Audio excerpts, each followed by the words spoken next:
دعوت اسلامی کے پروفیشنلز فورم کی دعوت پر سندھ کے شہر حیدرآباد سے ڈاکٹرز اور چارٹرڈ اکاؤنٹنٹ پر مشتمل ایک وفد کی عالمی مدنی مرکز فیضان مدینہ کراچی میں حاضری ہوئی، جہاں ذمہ دار اسلامی بھائی نے انہیں مدنی چینل، شعبہ روحانی علاج، اسلامک ریسرچ سینٹر سمیت دیگر شعبہ جات کا وزٹ کروایا اور وہاں ہونے والے دینی کاموں کے حوالے سے آگاہی دی۔ اس موقع پر وفد کی رکن شورا حاجی محمد شاہد طاری مدنی سے بھی ملاقات ہوئی۔ رکن شورا نے فیضان مدینہ کا وزٹ پر شرکاء سے اظہار تشکر کیا۔ بعد میں وفد کو دعوت اسلامی کے تحت ہونے والے دینی و فلاحی کاموں کے حوالے سے ڈاکومنٹری بھی دکھائی گئی اور انہیں بھی دین متین کی خدمت کرنے، دینی و فلاحی کاموں میں بھرپور تعاون کرنے کا ذہن بھی دیا گیا، جس پر شرکاء نے دعوت اسلامی کی خدمات کو سراہتے ہوئے اپنی نیک خواہشات کا اظہار کیا اور مدنی خبروں کو اپنے تاثرات بھی دیے۔ جیسا میں نے سنا تھا اس سے ماشاءاللہ کافی زیادہ ماشاءاللہ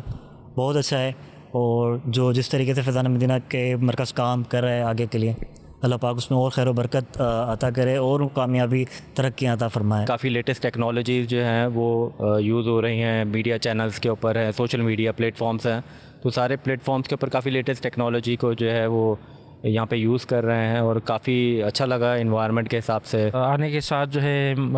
تربیت بھی مل گئی، نماز بھی پڑھی، بڑا بہترین ان کا جو ہے وہ مطلب سیٹ اپ ہے، اور کافی سارے ممالک میں ان کا کام چل رہا ہے۔ اپنی بھی اصلاح کرنی ہے، سب کی اصلاح کرنی ہے، دینی خدمت جو ہے وہ جاری رکھنی ہے۔ شعبہ ذمہ دار نے شرکاء کو مدنی مذاکرے میں شرکت کرنے اور امیر اہل سنت کے ملفوظات سے فیض پانے کی ترغیب بھی دلائی، جس پر انہوں نے اپنی اچھی نیتوں کا اظہار بھی کیا۔